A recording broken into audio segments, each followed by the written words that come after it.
내 기도가 쌓이는 교회, 최고의 찬양을 드리는 교회, 말씀이 살아 움직이는 교회, 성도의 사랑이 넘치는 교회, 섬김과 헌신이 기쁨이 되어 열매 맺는 아름다운 교회, 주님의 마음 닮아서 이웃을 사랑하는 교회, 주님의 영광을 위해서 빛 대신 주님 전하는 교회, 사랑의 불꽃이 활짝 피어나 날마다 사랑에 빠지는 교회, 주께서 사랑하는 우리 교회가 이런 교회 되게 하소서. 다 같이 기립하셔서 나는 예배자입니다 찬양하시겠습니다.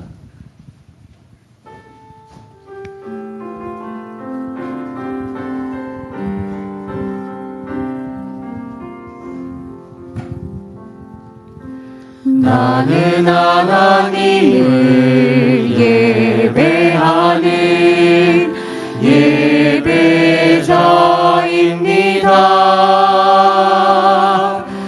내가 서 있는 곳 어디서나 하나님을 예배합니다.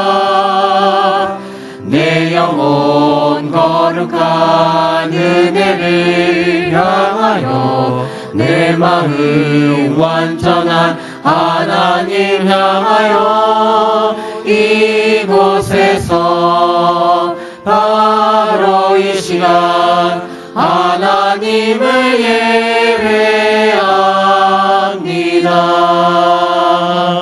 내 영혼 거룩한 은혜를 향하여 내 마음 완전한 하나님 향하여 이곳에서 바로 이 시간 하나님을 예배합니다.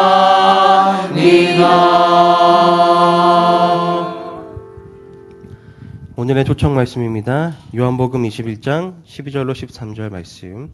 예수께서 이르시되 와서 조반을 먹으라 하시니 제자들이 주님이신 줄 아는 고로 당신이 누구냐 감히 묻는 자가 없더라.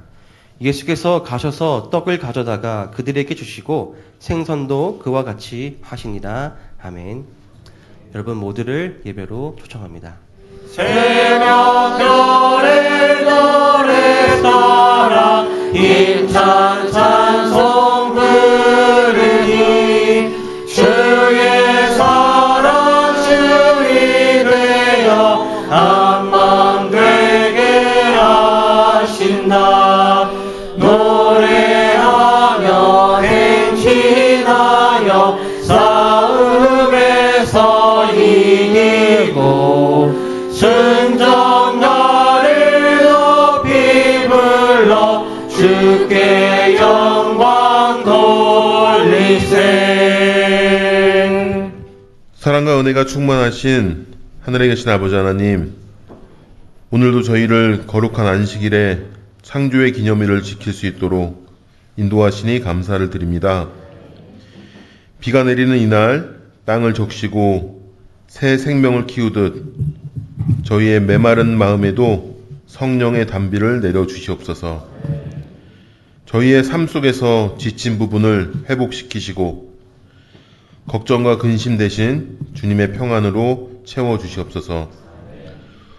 이 시간 드리는 예배가 하늘에 상달되어 주님께 기쁨이 되게 하여 주시옵소서. 이 모든 말씀을 사랑이신 예수님의 이름으로 간절히 기도드립니다.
세상에서 가장 좋은 교회는 어떤 교회일까요?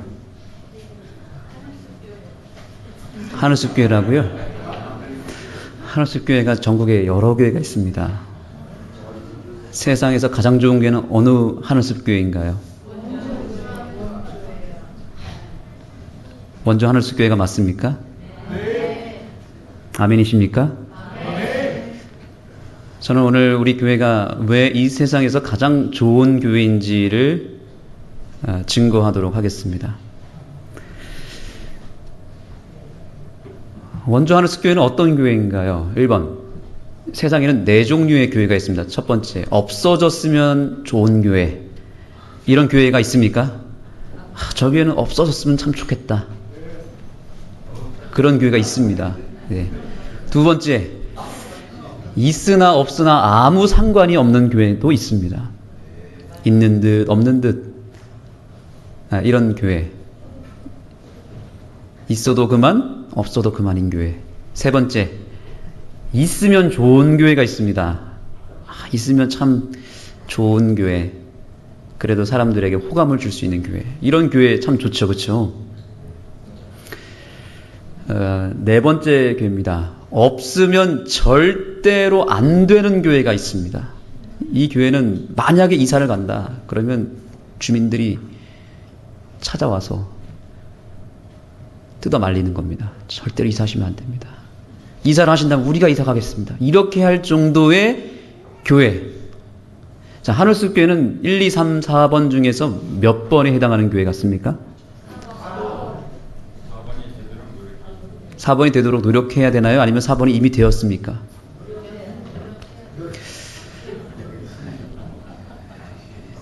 이럴 때 하는 말이지. 믿음대로 될지어다. 우리 하늘숲 교회가 우리 이 승안동 마을에서 없으면 절대로 안 되는 교회가 되기를 간절히 소망합니다. 그렇게 되기 위해서 우리는 교회가 무엇인지를 먼저 생각해 봐야 됩니다. 교회는 사실 교회란 건물이 아닙니다. 우리가 있는 이 공간이라고 하는 교회 건물은 그야말로 예배당이고 교회 건물일 뿐입니다. 실제로 교회는 어떤 곳이 되어야 되는가? 에베소서 1장 23절의 말씀 다 같이 읽겠습니다. 시작. 교회는 그리스도의 몸이며 모든 것을 넘치도록 채우시는 분이 계신 곳입니다. 아멘. 교회는 무엇이라고요? 따라합니다. 교회는 예수님이다. 예수님이 계신 곳이 교회인 거죠. 왜냐하면 교회는 그리스도의 몸이기 때문에 그분은 교회 우리의 머리가 되시고 우리는 그분의 몸이기 때문에 예수님이 곧 교회인 것입니다. 예수님이 계시고 그 예수님을 믿는 사람들이 모인 곳이 교회인 것입니다. 그렇기 때문에 우리가 교회로서의 제 기능을 하려면 누구처럼 해야 되죠? 누구처럼 말하고 누구처럼 살아야 돼요? 예수님처럼 말하고 예수님처럼 살고 예수님처럼 일하고 예수님처럼 닮아가야 되는 것이죠. 그것이 교회의 본질입니다. 그러므로 우리가 있는 그곳에서, 가정에서, 직장에서, 사회 생활 속에서 우리의 삶을 통해서 예수님이 드러나면 그곳이 뭐가 되는 거예요? 그곳이 교회가 되는 것입니다. 여기에만 왔을 때만 예배가 아니에요. 이곳에 왔을 때에만 교회를 다니는 것이 아닙니다. 우리가 있는 그곳을 교회로 만들어야 되고 있는 그곳에서 예배를 드릴 수 있어야 되는데 우리는 바로 이 말씀을 따라야 되는 것입니다. 시대소망 350페이지입니다. 그리스도를 따르는 자들은 따라합니다. 그리스도가 일하신 것처럼 일해야 한다. 이것이 교회의 참 모습입니다. 누구처럼 일하라고요? 그리스도 예수님처럼 말하고 행동하고 일하고 예수님처럼 계획하고 예수님처럼 실행하고 예수님처럼 전도하는 사람들이 이 교회에 있을 때에 하늘숲 교회는 이 지역에서 없어서는 안 되는 교회가 될 줄 믿습니다. 그렇기 위해서는 우리가 해야 될 일이 있습니다. 지역의 눈높이를 맞춰야 됩니다. 우리가 이 교회 건물이 세워져 있는 이 흥업면에 대해서 어느 정도 알고 있습니까? 이 흥업면의 마을 환경과 주변 인프라는 무엇입니까? 이걸 생각해야 됩니다. 첫 번째. 두 번째, 흥업면의 필요와 부족한 것은 무엇인가? 세 번째, 흥업면의 문화와 역사는 무엇인가? 교회가 예배만 드리면 됐지 무슨 지역의 필요? 거기까지는 좋은데 또 어디까지 봐야 된다고요? 그 지역의 문화와 역사까지 알아야 될 필요가 있을까요? 이 부분에 대해서 제가 조금 이따 말씀드립니다. 또 하나, 거기서 더 나아가서 이 흥업면의 미래 계획은 무엇이고 이 흥업면의 동네의 비전은 무엇인가? 이것까지 우리가 알고 이것에 발맞춰서 사역을 한다면 우리 교회는 이 지역에서 없어서는 안 되는 교회가 될 것입니다. 우리 하늘숲 교회가 이 흥원면에서 또 이 대안리 승안동 마을에서 정말 조화를 이루고 이 지역과 하나가 되고 우리가 함께 그들을 온전히 섬길 수 있는 지역의 눈높이를 맞추는 교회가 되기를 간절히 소망합니다. 그러기 위해서는 우리가 예수님의 전략을 배우고 그 전략, 예수님의 모델을 따라서 사역을 해야 되는데 오늘 그 첫 번째 전략을 소개해 드립니다. 예수님의 선교 전략, 바로 카페 사역입니다. 이제 오늘 우리가 카페를 오픈하면서 이 나에서 카페의 의미, 이것에 대한 목적에 대해서 우리가 한번 생각해 볼 필요가 있습니다. 자, 여러분, 음식을 같이 먹는다는 것이 중요한가요? 오늘날 왜 사람들이 자꾸 카페를 찾을까요? 이유가 무엇일까요? 음식을 함께 먹는다는 것의 의미를 제가 좀 찾아보니까 세 가지 큰 이유가 있더라고요. 첫 번째, 음식을 같이 먹는다는 것은 단순히 밥을 먹거나 뭐 음료를 마시는 의미가 아니라 그 이상의 의미가 있더라고요. 그것은 뭐냐면 음식을 함께 나눌 때에 실제적으로 유대감이 형성이 된다는 것입니다. 그럼 이것을 반대로 뒤집어서 이야기하면 음식을 같이 먹지 않는다면 어떻게 된다는 거죠? 유대감이 현저하게 떨어진다는 것입니다. 그래서 정말 분위기가 좋은 교회, 행복한 교회, 뭔가 그 교회 가면은 따뜻함이 느껴지는 교회의 특징은 뭐냐면 자주 무엇하는 교회 될까요? 자주, 여러분들이 대답해 주세요. 자주 뭐 하는 교회? 먹어야 된다는 거죠. 우리는 인사를 안녕하세요 하면 끝나면 안 됩니다. 우리 같이 밥 한번 먹을래요? 차 한번 마실래요?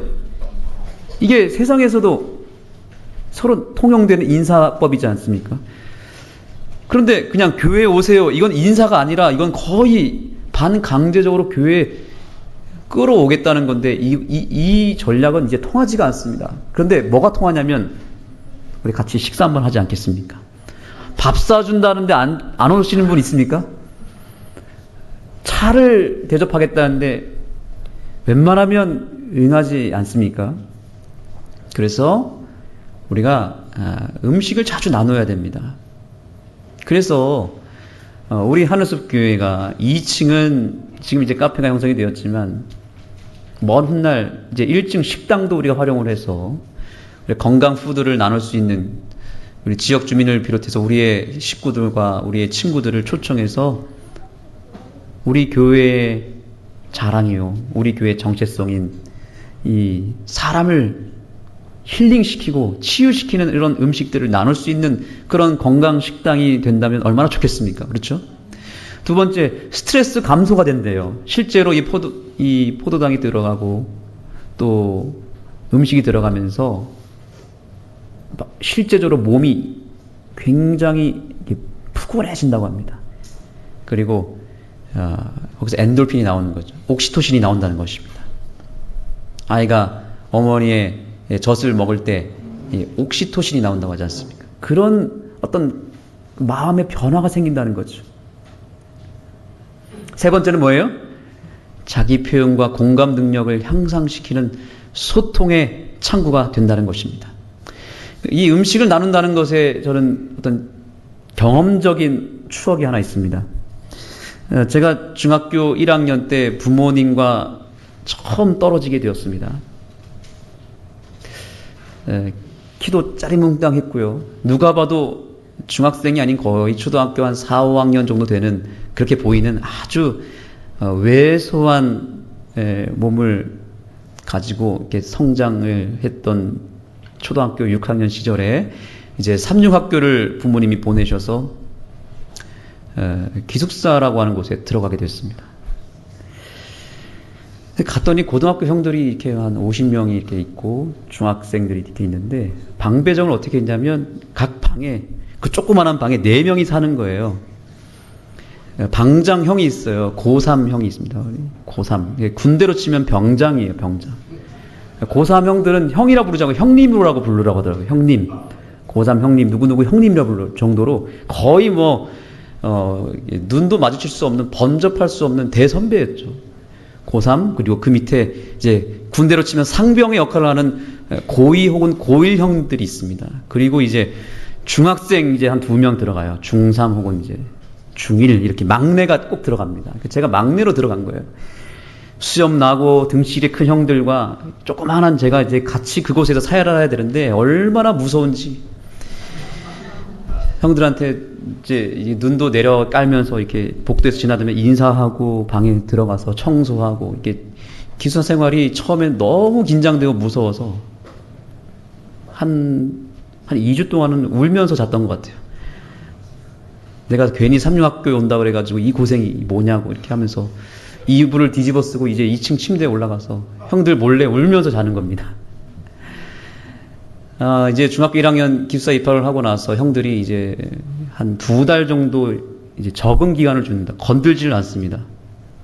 그때까지는 아주 이뻐해주고 좋아했는데 딱 2달이 지나니까 이제 형들이 이제부터 시작인 거예요. 청소를 똑바로 안 한다거나 일찍 일어나지 않는다거나 물을 떠나놓지 않는다거나 이제 이런 일들이 군 생활에 똑같은 거예요. 제대로 안 하면 이제 혼나고 벌 받고 뭐 난리가 나는 겁니다. 가끔씩은 이제 뭐냐면 새벽에 얼차례를 또 합니다. 사감 선생님이 이제 들어간 이 틈을 딱 이제 주무시면 새벽 2시에 깨우는 거예요. 전 기수생을 깨워서 이제 정신 훈련을 합니다. 근데 이제 어느 날이었습니다. 5월 달이었는데 이제 방장 형이 저를 딱 불러놓고 얘기하는 거예요. 오늘 너 긴장해야 된다. 오늘 너희들 이제 적응 기간이 끝났기 때문에 오늘 너희들이 그동안 잘못했던 것들을 바로잡아야 되기 때문에 새벽에 깨우겠다는 거예요. 전체를 다 깨울 거니까 일찍 자고 긴장하고 자라는 거예요. 형들이 겁을 딱 주는 겁니다. 이제 올 것이 왔구나. 이제 좋은 시절 다 끝났구나. 이제 자는데 이제 소문으로만 들었던 이제 그 새벽 그 얼차례 시간이 이제 우리에게도 온 겁니다. 아니나 다를까 새벽 딱 2시가 됐는데 제 바로 위에 형이 이제 깨운 거예요. 야, 박성원 일어나. 나와. 빨리 일어나. 이러면서 탁 일어났는데 이제 방이 불이 다 꺼져 있고 스탠드 하나 켜져 있어요. 이제 어디로 가면 되냐면 이제 강당으로 가야 돼요. 예배당, 기숙사 예배당으로 가면 거기서 이제 여러 가지 일들이 있는 것입니다. 딱 내려왔는데 냄새가 나는 거예요. 어떤 냄새가 나냐면 라면 냄새가 나는 겁니다. 딱 봤더니 가운데에 이제 세수대야가 있는 거예요. 그 유명한 세수대야, 기숙사 라면이 있는 거지.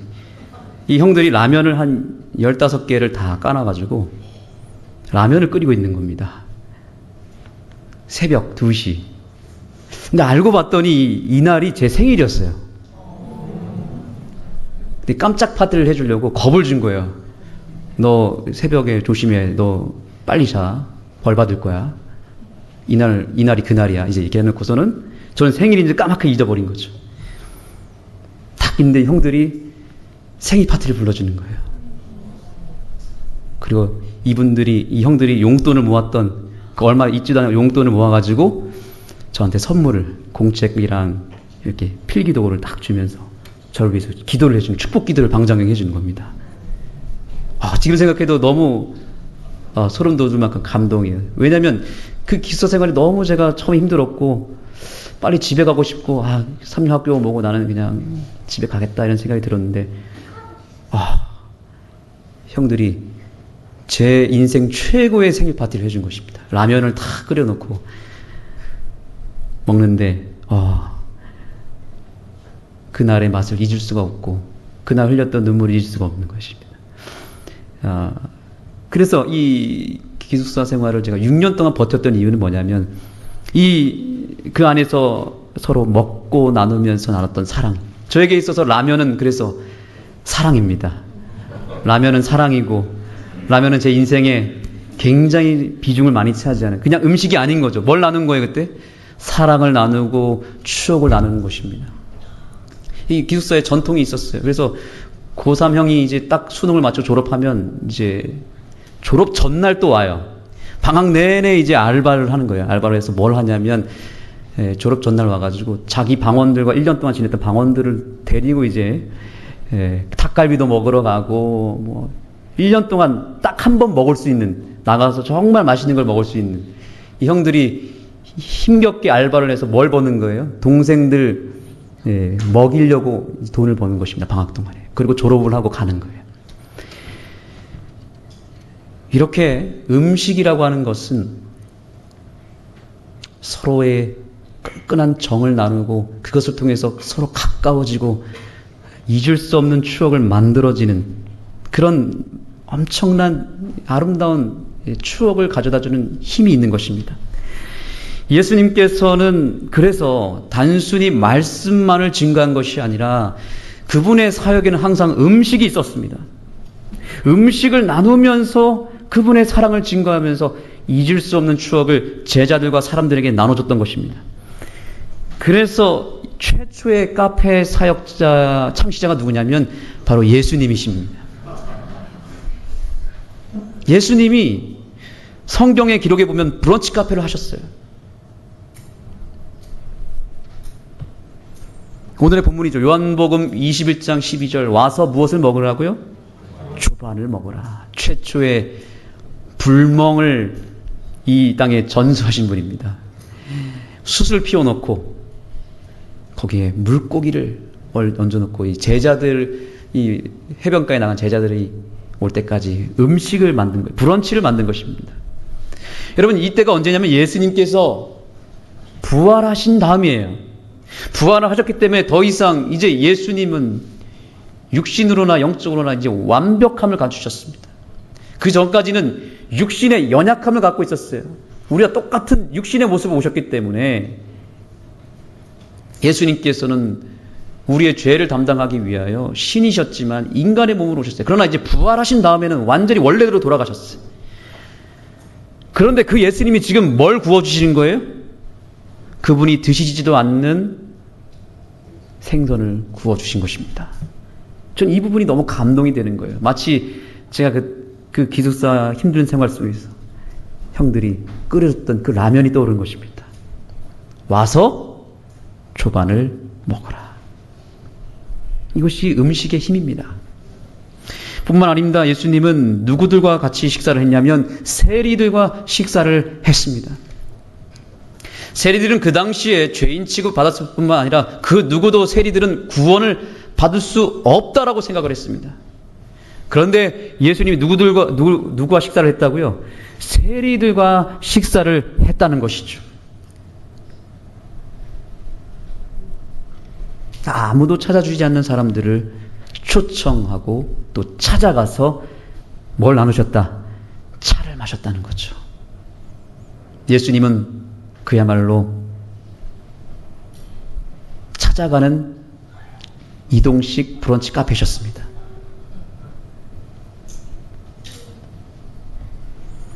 예수님의 사역의 마지막도 역시 테이블 안에 둘러 앉아서 차를 마시고 떡을 떼는 일을 하셨습니다.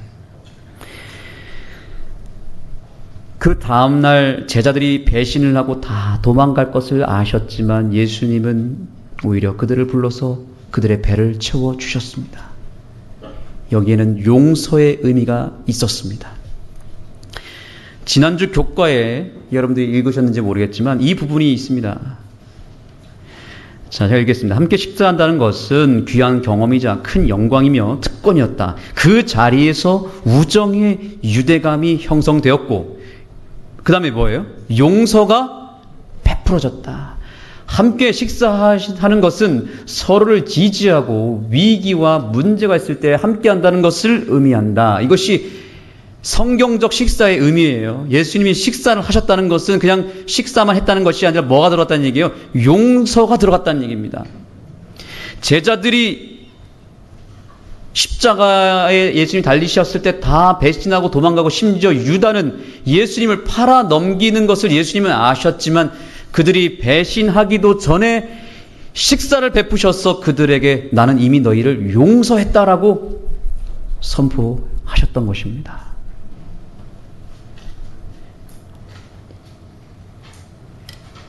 그래서 이 식사에는 용서가 있고 용납의 의미가 있습니다. 그래서 예수님께서는 요한계시록 3장 20절에 보니까 뭐라고 말씀하셨어요? 내가 문 밖에서 무엇하더니 두드리노니 너희가 문을 열면 내가 들어가서 그와 더불어 먹고 마시리라. 예수님 오늘 저와 여러분에게 초청하십니다. 문을 열어주면 내가 너와 먹고 마시리라. 내가 너를 이미 용서했고 너를 용납했으니 너희가 있는 그대로 나오기만 하면, 그래서 나를 향해서 문만 열어주면 내가 너를 용서해 줄 거야. 내가 너를 사랑해 줄 거야. 이러한 예수님의 용서의 초청에 저와 여러분이 오늘 들어가게 되기를 간절히 소망합니다. 마지막 시대의 라오디게아 교회를 향한 예수님의 초청인 것입니다. 제발 나와 먹고 마시자. 그런 의미에서 이제 우리가 무엇을 하냐면 카페 사역을 하는 것입니다. 좀 전에 살펴본 이 카페의 기능은 바로 그것입니다. 우리가 서로 소통하자는 거예요. 이 지역에 있는 사람들과 우리 구도자들을 초청해서 그들을 용납하는 마음으로 성심성의껏 그들을 섬기자는 것입니다. 여러분 그렇게 한번 해보시겠습니까? 여러분의 사랑하는 구도자들을 자꾸 우리 교회에 초청하는 일을 이제 이 카페 공간을 통해서 이뤄냈으면 좋겠습니다. 그러기 위해서 여러분들이 무엇을 하셔야 된다고요? 이 선불 카드를 잘 활용하시기 바랍니다. 여러분의 구도자들을 위해서 이 도구를 사용하시기 바랍니다. 그래서 아마 나혜소에서 이 카드를 신청하는 분들에게는 오픈 기념 쿠폰을 또 드린다고 합니다. 그래서 받으셔서 여러분들이 직접 한번 맛보세요. 제가 한번 맛봐 보니까 딴 데 안 가도 될 것 같아요. 이제 여러분 안식일에 카페, 다른 데 카페 가기 있기 없기? 다시 카페를 가기 있기 없기? 없기. 오로지 카페는 어디로만 가야 된다? 안식일에 여러분들이 다른 곳에 가시면 안 됩니다. 이제 이 교회에서 이곳을 이용하셔야 됩니다. 여러분들을 위해서 우리 사역팀들이 안식일에는 저녁 8시까지 하겠다고 하더라고요. 1시부터 8시까지. 그래서 여러분들이 이제 안식일 잘 보내고 이제 구도자들과 식사를 하고 나서 어디로 와야 되는 거예요? 그때도 안식일 지났다 하더라도 딴 데 가기 있기 없기? 항상 어디로? 나에서 목공 카페로 오셔야 됩니다. 한번 드셔보시면 다를 거예요. 이분들이 직접 정성을 다해서 청을 또 만들었어요. 그리고 우리 이경민 집사님이 소개해 주신 오미자 우리가 액기스를 또 받아왔습니다. 색깔도 너무 예쁘고요. 너무 맛있더라고요. 아마 우리 교회가 이 과일청 맛집이 될 것 같아요. 그래서 한번 드셔보시면 알 거예요. 제가 왜 이런 얘기를 하는지. 먼저 맛보시고 초청하시고 활용하게 되기를 소망합니다. 그래서 이 공간이 정말 우리의 소통의 창구가 되기를 간절히 소망합니다. 예수님의 두 번째 전략입니다. 바로 마을 목회입니다. 마을 목회. 저는 목회의 패러다임이 전환된 계기가 하나 있었습니다. 바로 제가 첫 담임 목회를 이제 여기 근처에 있는 안흥교회에서 할 때 이 담임 목사라고 하는 부담감을 떨쳐내기 위해서 목사 요람을 정독을 했습니다. 그런데 목사 요람에 바로 이 부분이 있더라고요. 자, 여러분, 제가 한번 예전에 언급드린 적도 있는데 다시 한번 반복해서 우리가 이 마음에 새겼으면 좋겠습니다. 다 같이 읽겠습니다. 시작. 목사는 전도자이고 교회는 전도 현장이다. 예배, 안식일 학교, 다른 프로그램들을 운영할 때는 언제나 교인이 아닌 방문객과 손님들을 염두에 둬야 된다. 아멘. 이 교회에 주인공이 있다면 죄송하지만 우리가 아니라고 얘기하고 있어요. 우리는 그들을 도와야 되는 섬김인데 주인공은 누구냐면 교인이 아닌, 자, 방문객, 오늘 처음 오신 방문객 손 들어보세요. 방문객. 빨리 손 들어보세요. 괜찮습니다. 세신자, 손님들 다 손 들어도 됩니다. 이분들이 주인공인 거예요. 자, 여러분, 옆 사람에게 당신이 주인공입니다. 얘기해 주시죠. 당신이 이 교회의 주인공입니다. 오늘 처음 오셨지만 주인공이시라니까요. 저희 이 모든 것들을, 오늘 우리가 준비한 식사, 예배, 나에서 카페, 모든 사역, 여러분들을 위해서 준비한 거예요. 감동이시죠? 오늘만 오실 건가요? 다음 주도 오실 건가요? 네. 좀 이따 알려주세요. 네. 주인공이 계셔야 우리가 뭘 또 섬길 거 아닙니까? 그렇죠? 자, 이것도 한번 보시겠어요? 우리가 하는 모든 일은 다음과 같은 영혼 구원의 여과기를 통과하여 진행되어야 한다. 이것이 교인이 아닌 사람들에게 어떻게 들릴 것인가? 이것이 교인이 아닌 사람들에게 어떻게 받아들여질 것인가? 교회 모든 사업과 교회에서 행하는 모든 메시지와 모든 것들이. 제가 이 글을 읽고 완전히 목회 패러다임이 바뀌었어요. 그동안 나를 위해서 목회를 했고 또 기존 교인들을 위해서만 했구나. 이게 생각이 전환이 되면서 바로 시행한 게 뭐였냐면 일단 예배 순서를 바꾸는 거였어요. 이게 처음 그 교회의 예배 순서였습니다. 14개의 순서가 있어요. 무려 14개. 반으로 꽉 줄여버렸어요. 그리고 원주 하늘숲 교회에 와서도 이 부분을 호소드렸더니 역시 이 교회가 깨어있더라고요.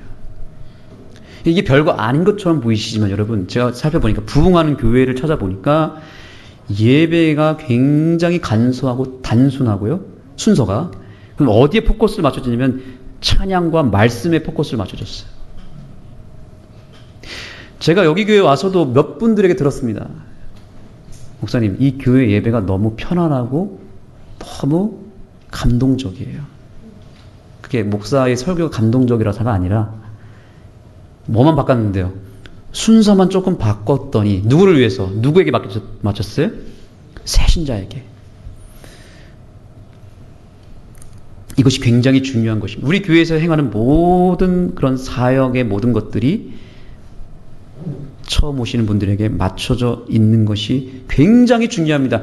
이 하나만으로도 우리는 많은 기회를 얻었던 것입니다. 근데 이것이 안 돼버리면 100년의 전통을 살려야 된다. 전통을 계속 끌고 가기 시작하면 누가 불편할 거예요? 새신자들이 불편한 거예요. 자, 한번 따라해 보겠습니다. 우리가 불편하면 새신자들이 편하고, 우리가 편하면 새신자들이 불편하다. 공감이 되시는 분만 아멘 하겠습니다. 그러니까 목사가 제일 불편해야 돼요. 그 다음에 누가 제일 불편해야 돼요? 누가 불편해야 돼요? 죄송하지만 장로님들이 또 불편하셔야 돼요. 근데 우리가 편하면, 우리 직원들이 너무 편하다는 말은 뭐냐면 익숙하다는 거예요. 그러니까 우리가 뭐 여러 순서들, 이런 모든 것들. 근데 새신자들은 죽을 맛이에요. 힘들어요. 근데 우리가 좀 어색하고 불편하더라도 누구를 위해서요? 새신자들을 위해서.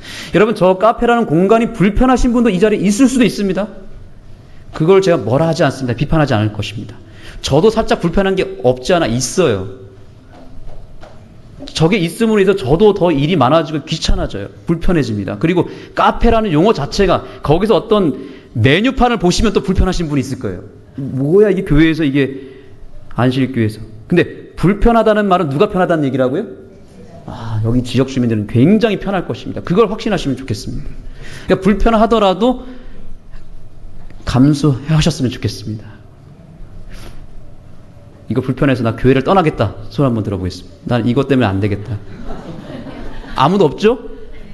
아무도 없죠? 이제 확인했습니다. 오늘 사진 찍어야 되는데. 예. 불편하신 분 없으시죠? 감사합니다. 이것이 예수님의 방법입니다. 오직 그리스도의 방법을 사용함으로써만 사람들을 접촉할 때 성공을 거둘 것이다. 예수님께서는 사람들의 유익을 손하는 부분으로서 따라합니다. 그들과 섞이셨다. 섞여야 됩니다. 이게 섞이는 사업입니다. 그분께서는 그들에 대한 당신의 동정심을 보여주시고 따라합니다. 그들의 필요를 따라 봉사하시고 그들의 신임을 얻었다. 내가 원하는 봉사, 내가 익숙하고 내가 편안한 일을 하는 것이 아니라 내가 불편하더라도, 내가 조금 어색하더라도, 내가 좀 이것이 심지어 싫다 하더라도 그들을 위해서라면, 그들의 필요를 위해서라면 감수할 수 있는 그런 용기와 그런 결단과 그런 전략이 우리 하늘숲교회에 나타나게 되기를 간절히 소망합니다. 이것이 예수님의 방법입니다. 생략하고 넘어가겠습니다. 그래서 이제 우리가 마을 목회, 마을 교회라고 하는 새로운 패러다임을 이제 받아들여야 됩니다. 이게 오늘날의 선교 전략의 트렌드입니다. 이제는 이 교회 건물만이, 이 교회 공간만이 교회가 아니라는 것입니다. 어디가 교회라는 거예요? 마을이 교회라는 거죠. 자, 보세요. 교회는 이제 어디다? 승안동 마을, 흥엄면 전체가 우리 교회라고 생각을 하세요. 아예. 건물이 아니라는 얘기예요. 두 번째, 교인은 누구예요? 교인은 우리만이 교인이 아니라 마을 주민 전체가 교인이에요. 그러면 이 공간은 뭐예요? 이 공간은 가마력 센터라는 거예요. 센터. 여러분, 흥엄면에 주민센터가 어디 있습니까? 저쪽 흥엄면 중간에 있어요. 그렇죠? 이 교회는 하나님이 세우신 하늘나라의 주민센터예요. 동의되십니까? 주민센터라고요. 그러면 기존 교인들은 누구냐면 그 주민센터, 가마력센터를 활용하여 이끌어가는 하늘나라의 공무원들인 것입니다. 자, 우리 옆 사람에게 바라보시면 인사해. 당신은 하늘나라의 공무원입니다. 라고 알려주시기 바랍니다. 시작. 여러분, 자부심을 가지셔야 된다니까요. 우리는 공무원 시험을 안 치렀지만 하나님 나라의 공무원이 되었고, 우리를 어디로 파송했냐면 원주 하늘숲 교회라고 하는 주민센터로 파송해 주셨어요. 근데 만약에 여러분, 주민센터의 공무원들이 자기들끼리만 뭔가를 하고 주민들은 전혀 돌아보지도 않고 그 공간에 갇혀가지고 자기들끼리 뭔가 먹고 자기들끼리 뭔가 활동한다면 그 주민센터에 아니에요. 그런 주민센터 어떻게 됩니까? 그런 주민센터 이 세상에 없어요. 바로 거기 면장부터 잘립니다. 근데 우리 교회가 이제는 이 지역의 주민센터가 되어야 됩니다. 그래서 주민들을 위해서 교회 밖으로 나가야 돼요. 우리가 지난번에 이 시네마 축제를 한 이유가 그것 때문이에요.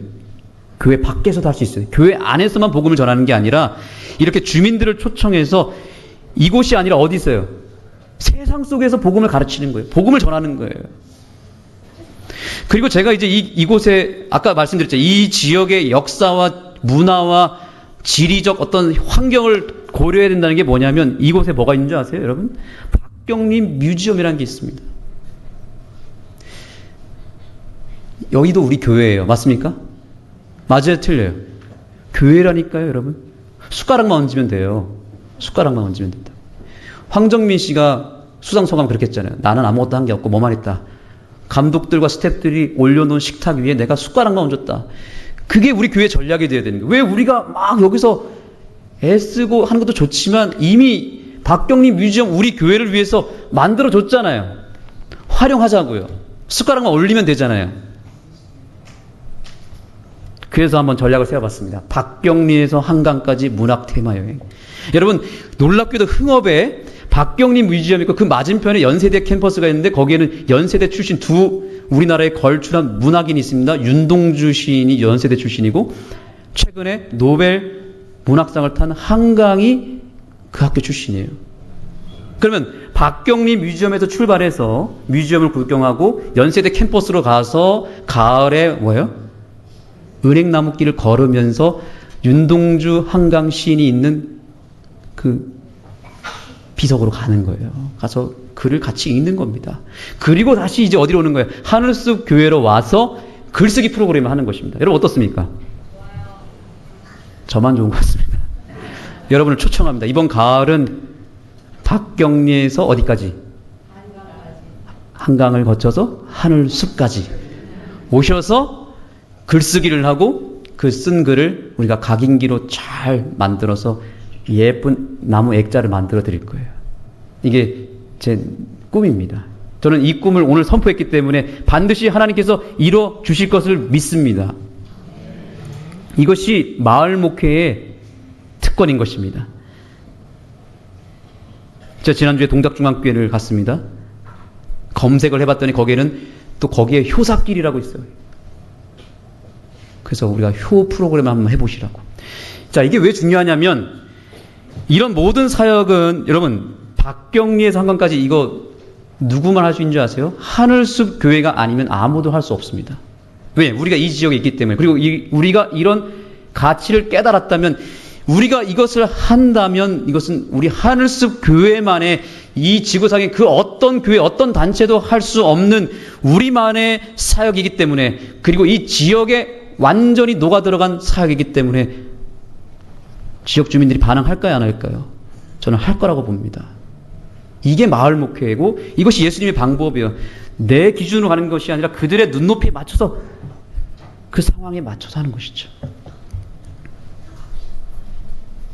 자, 시대소망 73페이지입니다. 다 같이 읽겠습니다. 시작. 예수께서는 그의 지상생애 동안에 언제나 열심으로 일하셨다. 그는 많은 것을 기대하셨으므로 많은 것을 시도하셨다. 아멘. 여러분, 이게 예수님의 열정이었습니다. 한두 가지만 한 게 아니라 생각나는 모든 아이디어와 방법들을 동원해서 많은 것을 시도했습니다. 왜냐하면 많은 것을 기대했기 때문인 것입니다. 저에게는 한 가지 확신이 있습니다. 교회에서 행하는 모든 일들을 통해서 하나님은 반드시 한 명의 구원받을 영혼을 보내주신다는 거예요. 저는 저 나에서라고 하는 공간에 대한 기대가 있습니다. 분명한 것은 뭐냐면 분명히 하나님은 저 공간을 통해서 한 명의 영혼을 구원할 것입니다. 이왕이면 100명, 1000명의 영혼이 이 공간을 통해서 예수님을 알게 되기를 우리가 기대해야 되겠지만 적어도 몇 명 이상이요? 한 명 이상은 반드시 구원할 것이다. 같이 있습니까? 같이 있습니다. 그렇다면 우리가 한 가지 일만 해야 될까요? 아니면 여러 가지 일을 해야 될까요? 여러 가지 일을 해서 많은 기대를 통해서 많은 시도를 하는 주의 백성들이 되기를 소망합니다. 많이 시도하면 많이 보내주실 것입니다. 그물을 많이 내리면 물고기는 많이 잡힐 것입니다. 지난 2주 동안 이 지역의 전도 단원들이 전도지를 막 여기저기 낙엽 뿌리듯이 뿌렸습니다. 여러분 어떤 일이 벌어졌을까요? 저는 솔직히 지금 시대에 무슨 전도지야, 솔직히 제 마음속 깊은 곳에는 집집 방문 시대와 맞지 않다고 생각했어요. 전도지를 나눈다? 이걸 가지고 전도가 된다? 저는 솔직히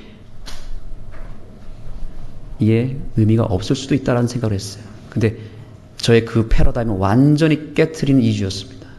이분들이 저에게는 이제 목회 인생의 영웅이 되었어요. 거침없습니다. 그냥 들어가는 거예요. 거절을 하든 안 하든 그냥 들어가서 얘기하는 거예요. 그리고 그냥 준비한 걸 손에 쥐어주는 거예요. 그런데 이분들이 떠나고 나서 이번 월요일에 연락이 왔습니다. 혹시 상담할 수 있나요? 연락이 왔어요. 알고 봤더니 누군가가 우리 전도단원들이 뿌렸던 전도지를 보고 연락을 한 것입니다. 상담을 하는 거예요. 그 교회는 구원을 어떻게 받는다고 가르치십니까? 라고 질문을 한 거예요.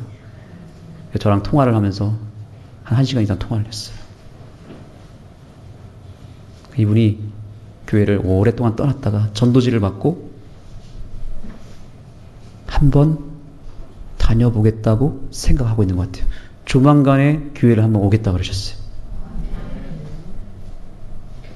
따라합니다. 나가면 있고 안 나가면 없다. 또 한 번요. 하면 오고 안 하면 안 온다. 우리 하늘숲 교회는 많은 것들을 통해서, 많은 시도를 통해서 많은 사람들이 찾아오는 교회가 되기를 간절히 소망합니다.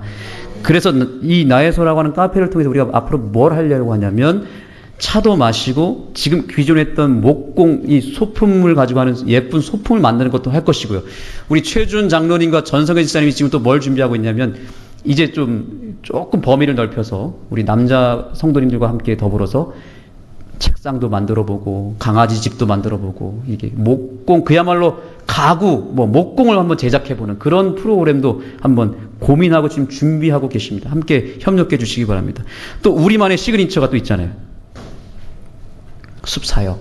오늘도 한 교회가 왔지만 앞으로 이 지역 주민들이 이곳에 왔을 때 아이들이 이곳에서 신나게 뛰어놀고 또 카페에서 음료를 마시는 거죠. 그리고 이제 우리가 이제 추석 전에 우리 마을봉사팀을 통해서 이제 이 지역에다가 이 프랜카드를 걸 계획입니다. 집수리를 해드리겠습니다.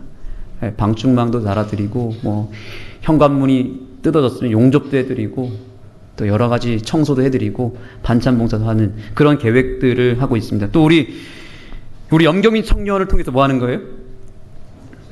세차 봉사도 하는 것입니다. 우리가 한 달에 몇 명 이렇게 받아서 세차 봉사도 한번 해보는 그런 계획들을 한번 세워보자는 거죠. 그래서 우리 교회는 스펙트럼이 정말 넓은 교회입니다. 진보, 중도, 보수가 있어요. 근데 여러분, 우리 교회는 어느 교회인 것 같아요? 진보적인 교회예요? 보수적인 교회입니까? 예? 우리는 보수적인 교회로 생각하잖아요. 근데 놀랍게도 재림교회는요, 전 세계에서 최고로 많은 지역에, 많은 나라에 제일 많이 들어간 교회가 우리 교회인데, 왜 그런지 아세요? 우리 교회는 스펙트럼이 넓은 교회입니다. 신학적으로 보수적인 신학도 있지만, 진보적인 신학이 있어요. 구원론에 대해서 완전주의도 있지만, 복음주의도 있다고요.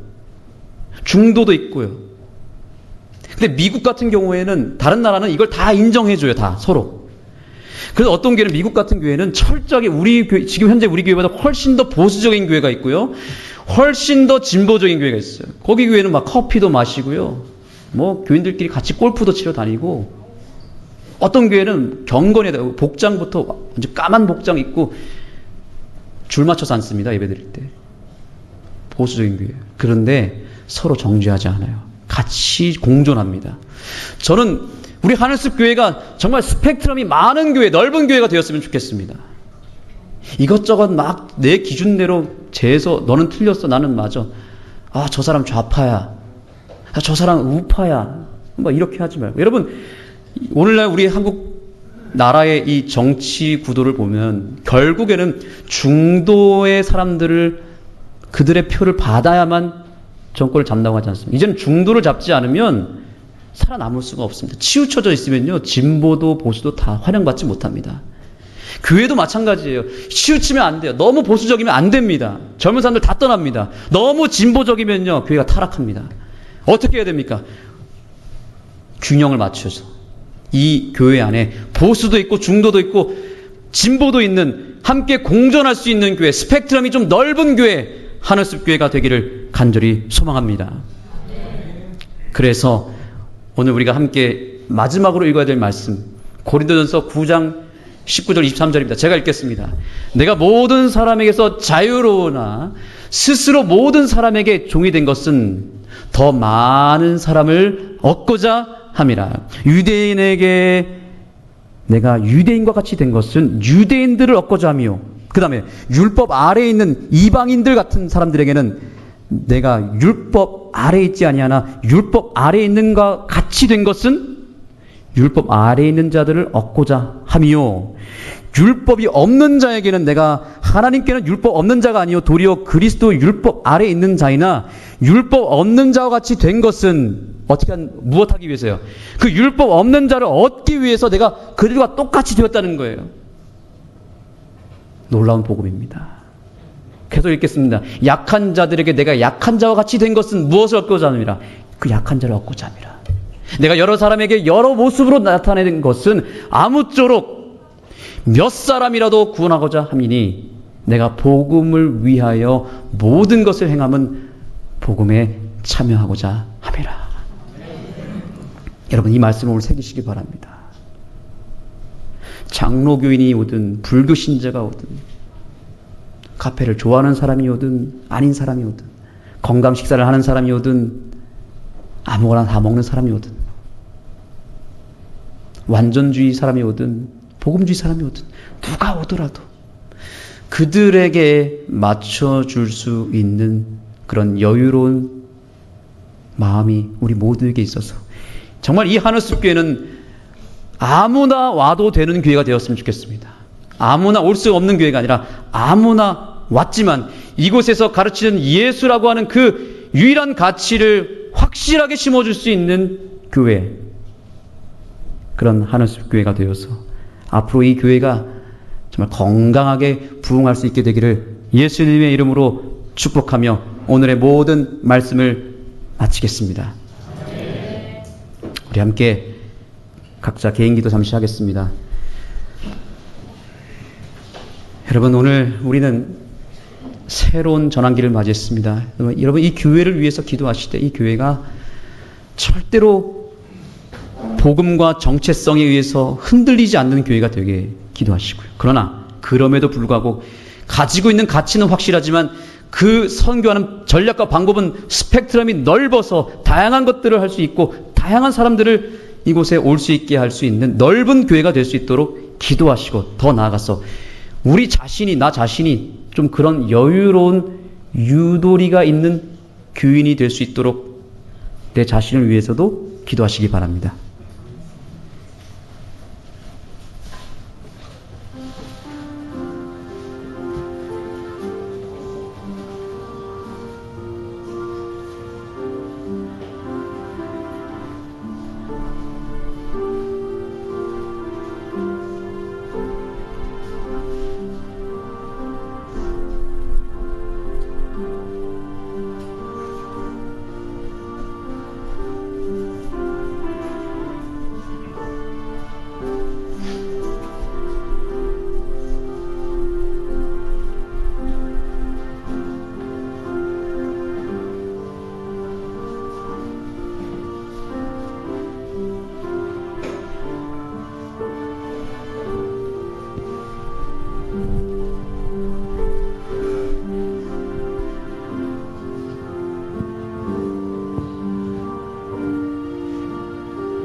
우리 이제 함께 일어나셔서 우리의 바램과 우리의 꿈과 비전을 담아서 이런 교회가 되게 해달라는 간구를 우리가 찬양을 통하여 기도하는 마음으로 올리겠습니다. 진정한 예배가 숨쉬는 교회, 진정한 예배가 숨쉬는 교회, 주님이 주인 되시는 교회, 믿음의 기도가 쌓이는 교회, 최고의 찬양을 드리는 교회, 말씀이 살아 움직이는 교회, 성도의 사랑이 넘치는 교회,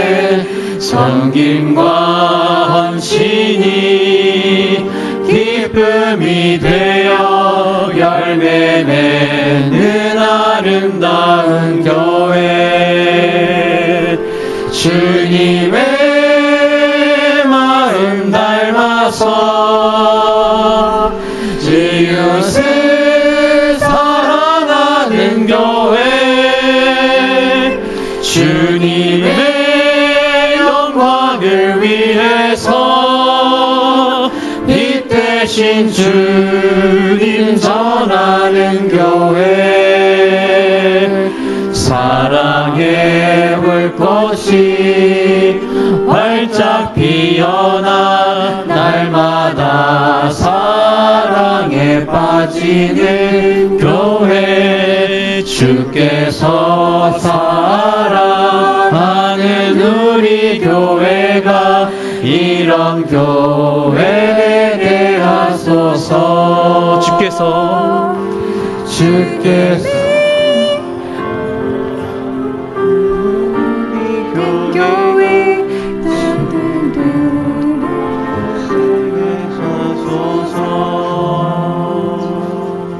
기도하겠습니다. 하나님, 우리 교회가 이제 마지막 때를 준비하며 단 한 명의 영혼이라도 구원하고자 하는 주님의 심정을 받았습니다. 그러나 우리에게 전략이 없습니다. 우리에게는 열정도 자꾸 꺼지는 그런 연약함을 가지고 있습니다. 그러나 우리에겐 예수님이 계시지 않습니까?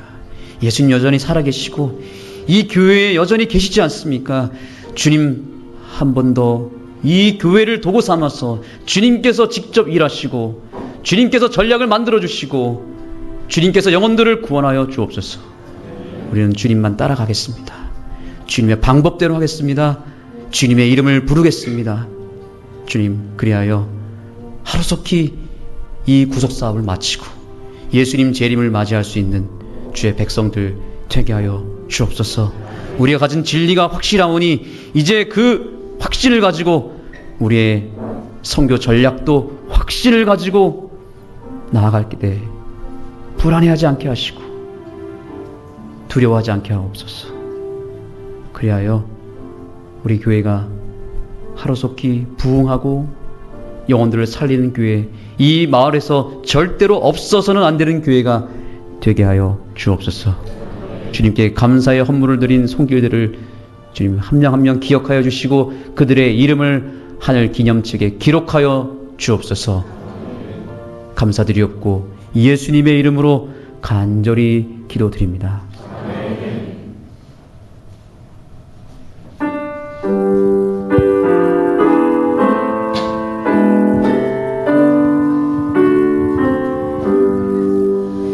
내 주님 오시리 확실히 오시리 내가 공중에서 주를 만나겠네 내 구주 예수 확실히 오시리